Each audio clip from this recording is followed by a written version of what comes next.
And up first this season would be the Joy Athletic Club. Just 5 minutes into the first half, and Miles Edmondson will center the ball from the corner. Tyler Limmer tries to head it in, but it goes just over the goal to keep us scoreless. And just a few minutes later, on a Blue-Greens corner kick, Limmer will try to use his head again, but the Joy keeper is there to make the save once again.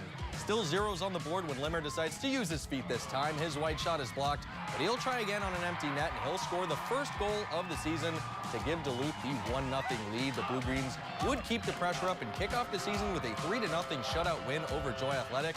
They'll be back at home for their next matchup on Sunday against Siouxland United FC. And over